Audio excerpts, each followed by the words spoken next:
Oke, puji Tuhan. Walaupun keringetan, tapi semuanya on fire, tapi semuanya fokus ya dengar firman.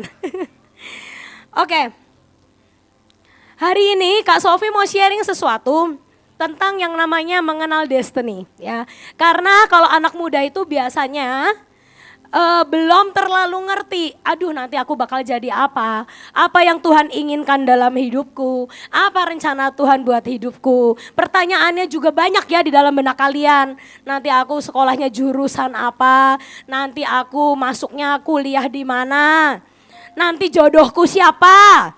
Bener gak ada pertanyaan jodoh gak sekarang ini? Wow, pasti ada ya. Ya, semua pertanyaan-pertanyaan ya. Semua yang ada di benak kalian tuh isinya, aduh nanti bakalnya hidupku tuh ke depan kayak apa. Ya. Hari ini ada beberapa tips yang kita bisa pelajari untuk kita belajar mengenal akan destiny apa yang sebenarnya Tuhan taruh di hidup kita. Ya, saya tidak berkata bahwa ini adalah 100% cara yang benar. Karena setiap orang itu perjalanannya sama Tuhan beda-beda, betul? Ya, perjalanan kamu sama teman kamu beda. Ya, ada yang dapat pekerjaan lebih cepat, ada yang dapat pekerjaannya lebih lambat. Bahkan saya dengar KFC yang punya KFC itu baru sukses waktu dia udah jadi kakek-kakek. Ya, jadi kita nggak pernah tahu dan perjalanan kita masing-masing berbeda. Tapi seenggaknya waktu saya bergumul tentang hal ini, Tuhan memberitahu kepada saya. Ada beberapa poin yang membuat kalian akan belajar untuk mulai find out, oh kayaknya destiny Tuhan tuh apa dalam hidupku. Rencana Tuhan tuh apa dalam hidupku ya. Oke, yang pertama, yang namanya destiny itu pasti gak jauh dari karaktermu dan passionmu. Ya, kalau setiap kamu nyanyi, teman kamu gitu. Gak mungkin kamu itu destiny-nya jadi Indonesian Idol, bener ya. Tapi misal ada di antara kamu yang senang masak, ya. Terus teman kamu masuk main ke rumah kamu, terus kamu tuh lagi masak di dapur, ya. Terus dia memang kalau kamu nyanyi dia ada gitu ya. Nggak senang sama suara kamu. Tapi waktu dia datang ke dapur dan ngelihat kamu lagi masak. Lalu dia tertarik, wow kamu masak apa? Ini aku lagi masak makaroni skutel gitu ya. Wah ini rawan lapar, belum lapar ya. Makaroni skutel ini masakan bule. Wah kok enak banget, coba saya cobain. Lalu dia cobain dan dia ngomong, wah enak. Nah bisa jadi kamu itu destiny-nya ya seputar bidang kuliner. Ya, jadi biasanya kalau namanya destiny itu tidak jauh berbeda dari karakter kamu dan passion atau kesukaan kamu. Ya, nah terus di sini ada yang mungkin ngomong, Kak saya tuh senangnya main video game Kak. Waduh, nah jadi saya ini apa dong? Destiny saya, saya senangnya video game. Nah, kalian itu masih di dalam umur yang mencari tahu. Kalian boleh mulai hari ini, kalian menggali dan mengenali diri kalian dari apa yang orang lain katakan tentang kalian. Ya, misalnya kamu masaknya enak, oh berarti Tuhan tuh memberi saya kemampuan memasak. Atau ada orang yang mungkin perempuan, kalau pakai baju, teman kamu memuji. Kamu kalau pakai baju, itu kok seleranya bagus banget sih, stylenya bagus banget. Nah bisa jadi kamu itu bisa bergerak atau destiny-nya di bidang fashion. Ya, jadi biasanya apa yang orang lain katakan tentang kamu atau apa yang kamu gumuli, kamu saat-saat ini lagi good at atau lagi bagus di situ, itu bisa jadi adalah salah satu destiny kamu. Ya, nah saya mau ajari kalian tentang Yusuf. Yuk kita baca Kejadian 37 ayat 2.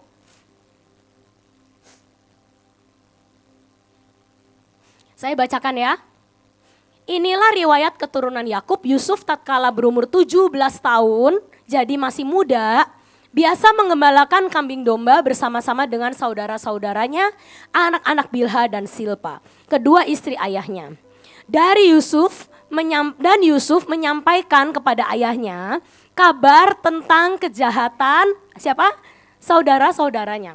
Nah, biasanya ayat ini itu dibahasnya itu negatif. Yusuf itu emang cari gara-gara, ya. Karena dia itu suka ngelaporin kejahatan saudara-saudaranya ke papahnya, makanya dia dibenci sama saudara-saudaranya. Lalu terjadilah akhirnya pembulian, lalu Yusuf akhirnya masuk ke dalam sumur, dijual dan sebagainya karena gara-gara dianya, ya. Tapi kalian tahu, sebenarnya dari usia 17 Yusuf ini sudah menunjukkan akan kemampuan manajemen yang baik. Kenapa? Dia disuruh gembalain, ya. Kakak-kakaknya lebih dewasa, tapi dia lebih pintar dalam memanajemen kambing domba. Sehingga saat kakak-kakaknya ngawur, kakak-kakaknya mungkin sering, ini ada anak kambing baru lahir, papa kan nggak tahu, yuk kita gorok aja bikin sate kambing. Nah, misalnya kayak gitu, ya kakak-kakaknya. Lalu Yusuf ngomong ke papanya, "Pah, kemarin ada anak kambing lahiran loh." Ya, terus koko-koko itu ya, kakak-kakak itu ya, digorok langsung dijadiin sate kambing. Tuh Pak, kurang ajar Pak koko-koko itu. Nah, jadi sebenarnya kalau saya lihat Yusuf itu dari muda, umur berapa tadi? 17. Dia punya skill manajemen, tanggung jawab, leadership, kepemimpinan yang lebih baik dari kakaknya. Dan itu destiny. Tapi seringkali Tuhan tidak cukup hanya memberi engkau destiny. Ada yang harus dipoles sama Tuhan dari hidupmu. Ya. Kalau orang punya destiny itu bagaikan berlian yang belum diasah. Dan Tuhan akan beracara dengan setiap kalian untuk mengeluarkan berlian itu dari hidupmu. Ya. Prosesnya Yusuf, wah berat. Ya. Prosesnya dia berat. Dia harus menghadapi kelakuan kakak-kakaknya, dia harus masuk sumur, dia harus jadi budak dan lain-lain. Tapi percayalah, setiap kita punya cerita, setiap kita punya proses. Yang penting adalah kamu jalani bersama dengan Tuhan. Nanti Tuhan akan membawa berlian itu keluar dari hidupmu, bersinar dan kau akan mendapatkan puncak destiny, ya. Nah, jadi terus Yusuf ini ada juga Kejadian 39 ayat 4 sampai 6. Ya. Waktu dia sudah di rumah Potifar, ya, dikatakan apa? Maka Yusuf mendapat kasih tuannya.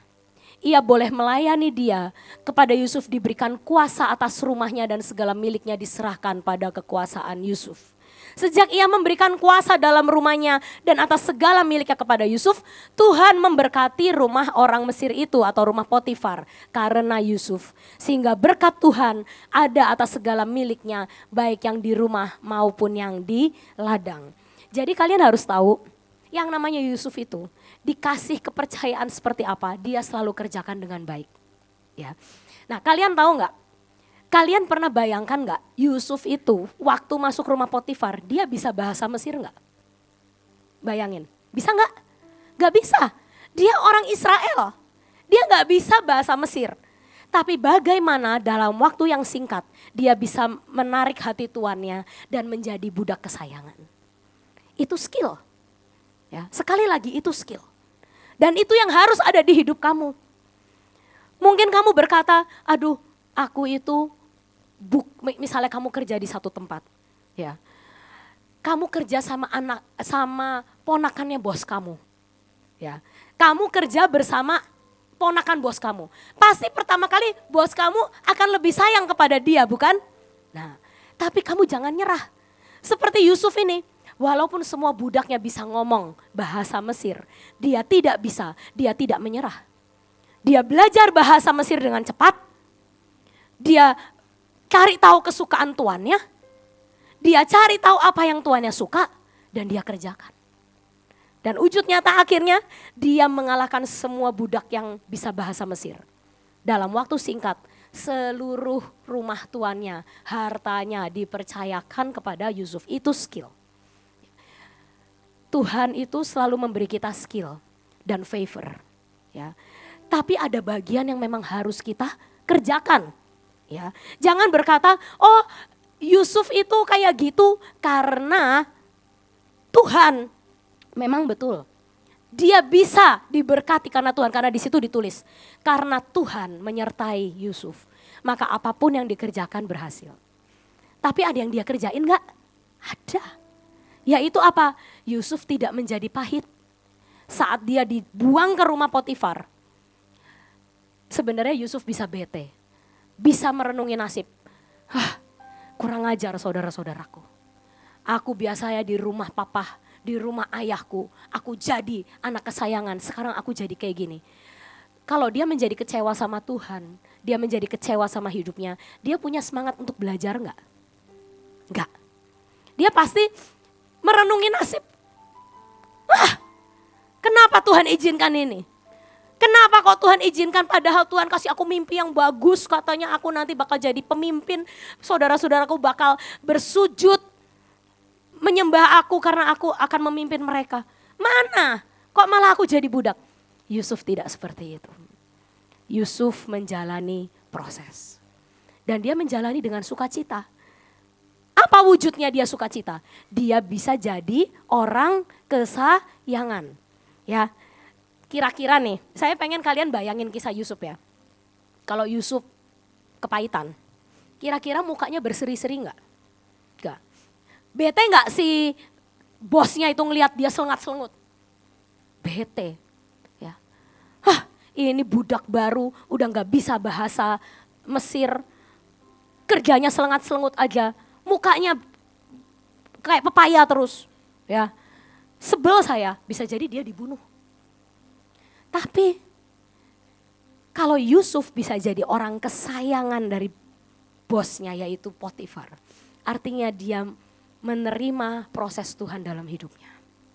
Dia oke, Tuhan apapun yang kau lakukan dalam hidupku aku gak ngerti. Tapi aku akan menjalani dengan sukacita. Dia belajar bahasa Mesir. Dia menjadi budak kesayangan dan orang kepercayaan dimanapun dia ditempatkan. Sekali lagi, selain itu adalah favor, itu juga adalah skill. Jadi kalian harus tahu favor Tuhan turun dalam hidupmu, tapi jangan sampai engkau gak punya skill untuk menyenangkan orang lain.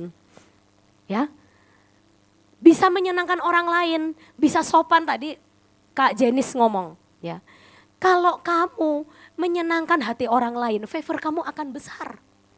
Kalau kamu menyapa orang lain, misalnya ada orang tua di gereja, kamu gak terlalu kenal tapi kamu om tante selamat Natal, om tante selamat tahun baru. Itu kamu akan mendapatkan favor of man. Dan itu bisa mempermudah hidup kamu. Ya, The Rock pernah ngomong, kalau kamu be nice sama orang lain, itu mempermudah hidup kamu. Karena waktu dulu The Rock itu preman. Ya, The Rock itu adalah seorang preman, dia kerjanya gulet karena badannya gede, dia akhirnya jadi pegulet dan dia punya emosi yang seringkali tidak terbendung. Tapi suatu hari dia belajar, kalau saya terus-menerusan kayak gini, saya itu tidak akan sampai kemana-mana. Saya harus belajar caranya, bagaimana untuk mendapatkan favor of man dalam hidup saya. Dan akhirnya dia berubah, dia menjadi orang yang ramah, dia menjadi orang yang easy going, dia tidak sedikit-sedikit marah, ya. Lalu sekarang dia menjadi bintang film yang paling disukai di Hollywood, ya kan?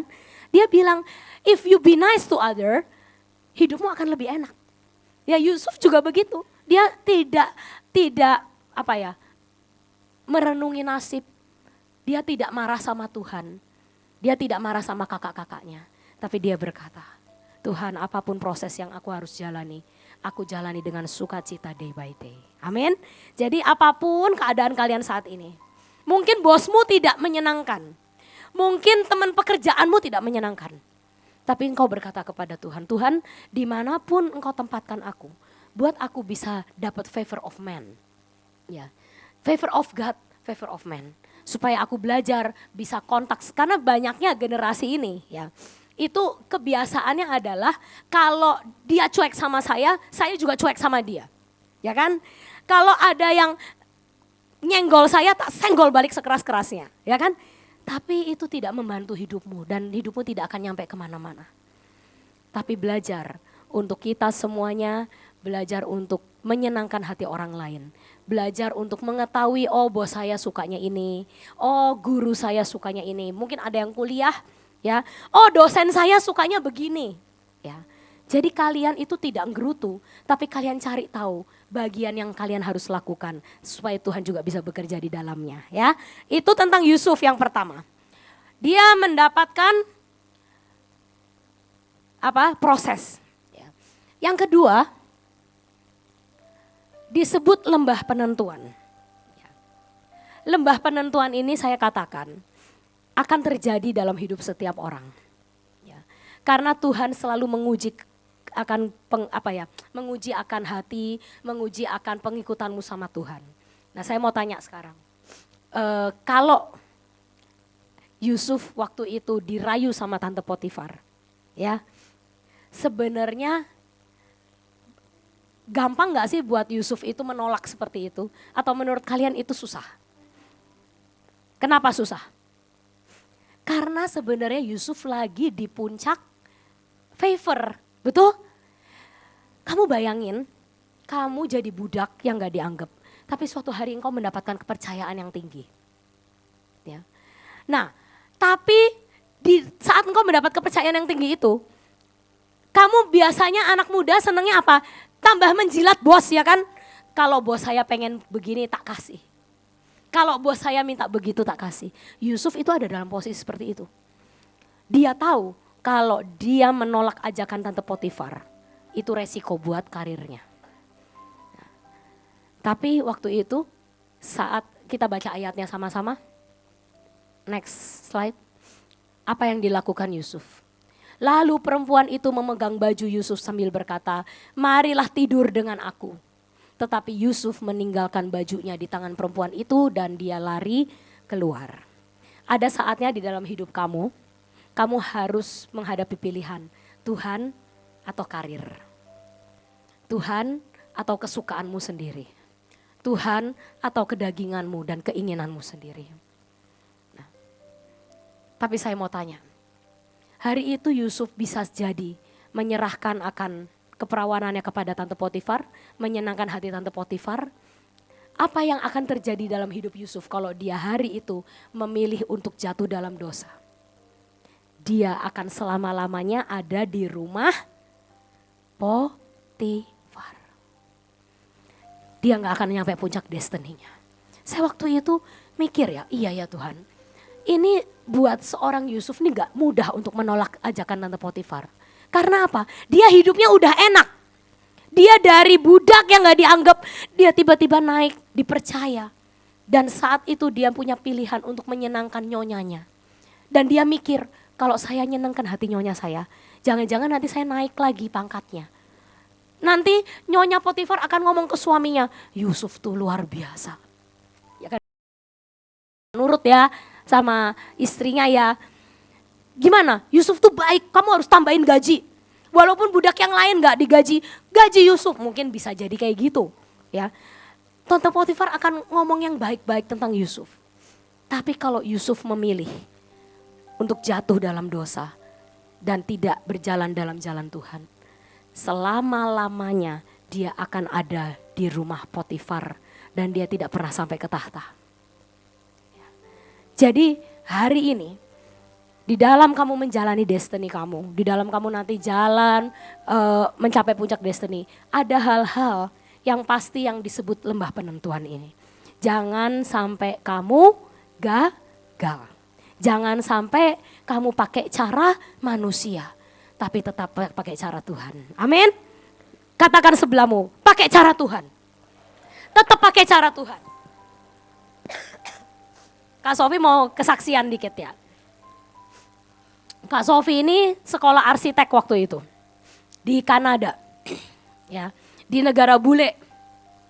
Nah, waktu itu Kak Sofi itu sudah mau lulus ceritanya. Udah mau lulus, tinggal menyelesaikan tugas-tugas akhir dan ada beberapa kelas yang Kak Sofi ambil itu kreditnya di luar sekolah arsitek. Ya, mungkin buat yang kalian yang udah kuliah ngerti. Jadi ada kredit yang kita ambil di bidang kita, saya arsitek ya kan. Tapi saya tuh ambil beberapa mata kuliah lain untuk melengkapi akan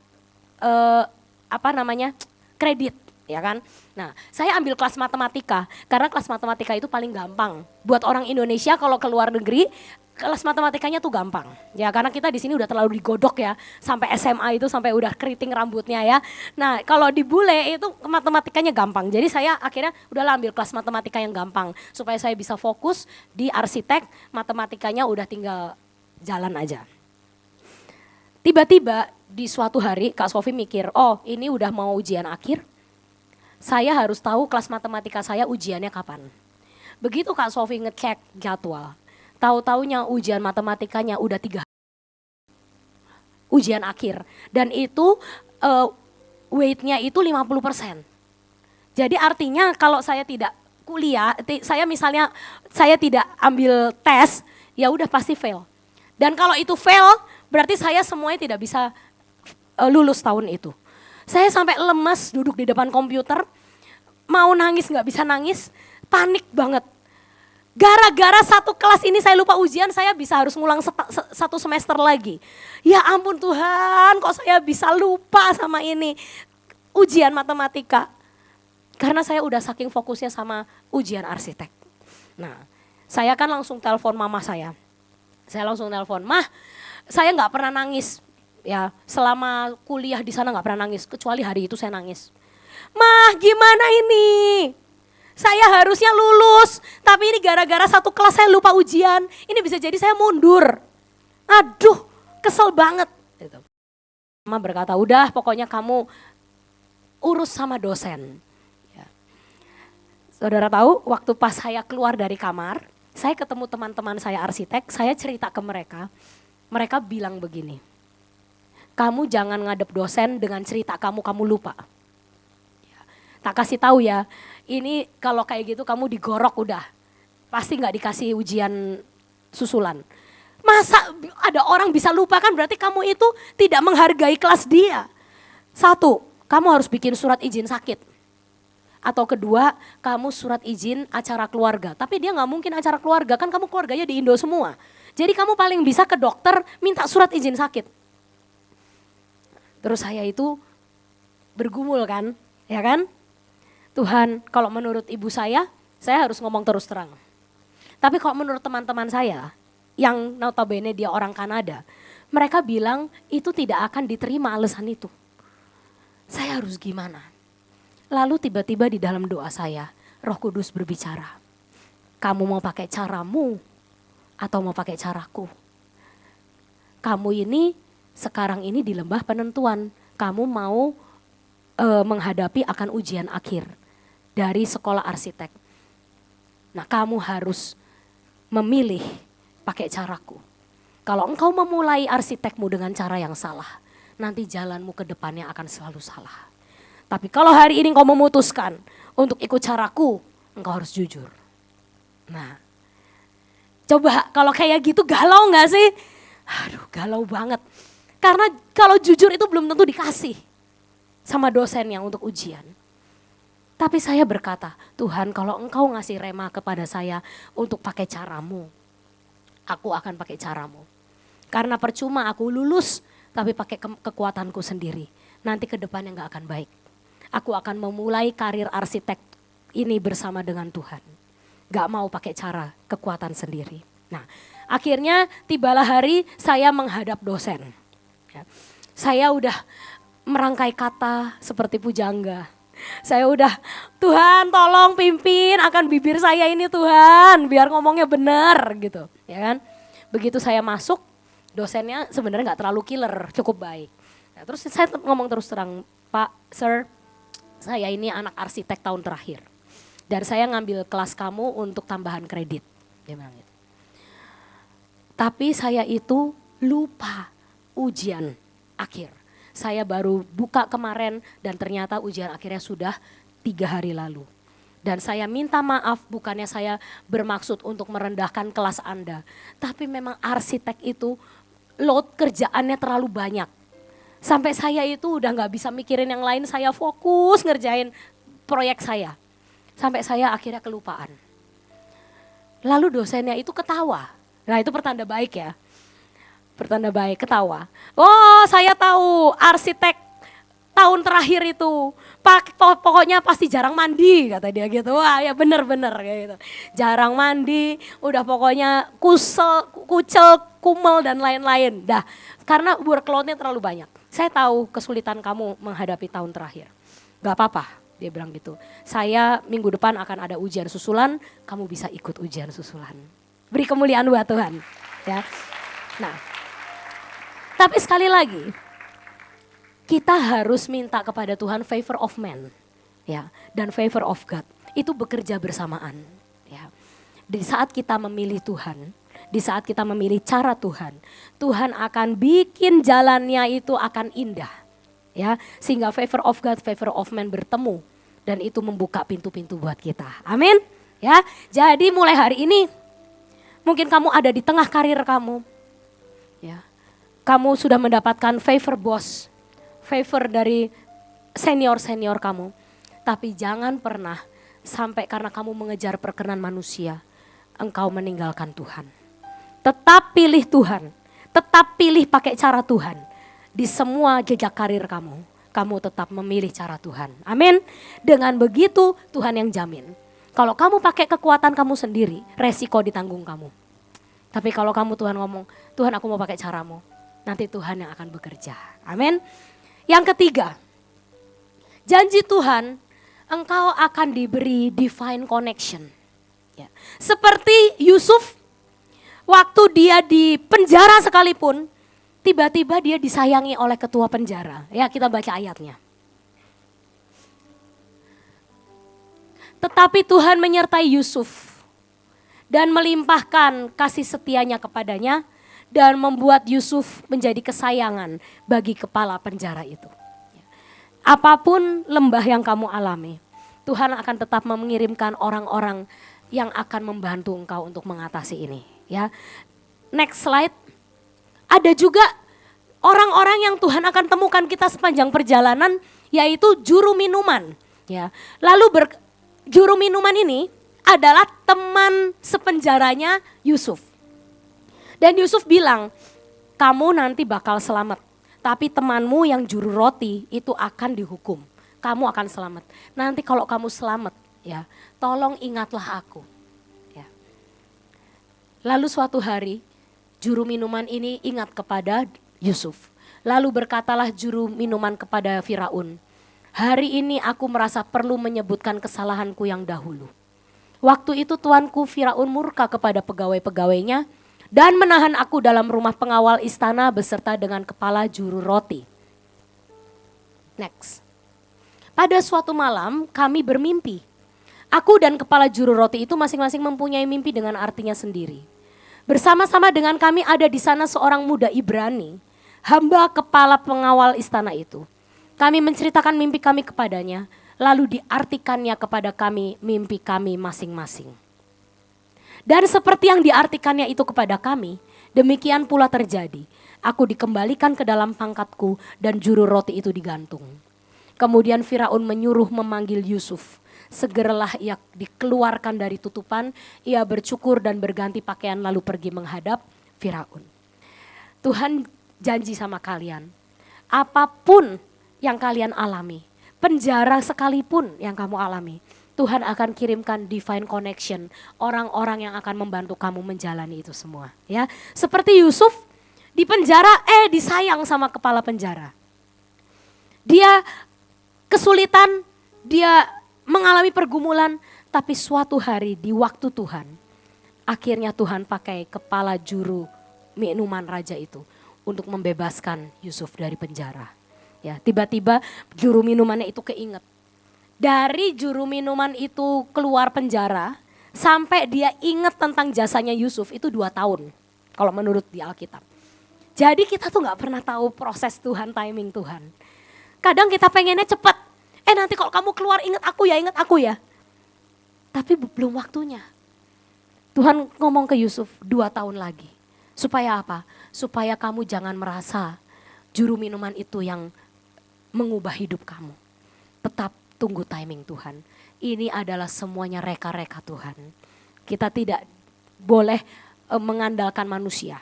Ya, kalau misalnya waktu itu juru minuman langsung mengambil Yusuf dari penjara, nanti Yusufnya kan ngerasa dia yang berjasa.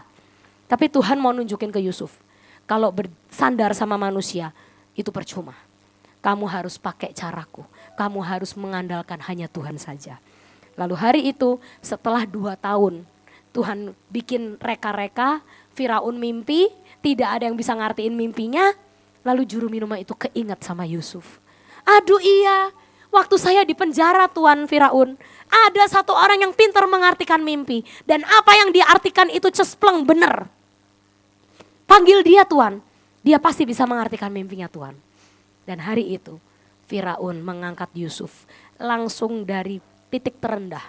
Budak yang di penjara itu menurut saya itu titik terendah dalam hidup seseorang, ya kan. Udah budak di penjara pula. Titik terendah. Tapi Tuhan angkat dia pada waktunya untuk sampai ke tahta.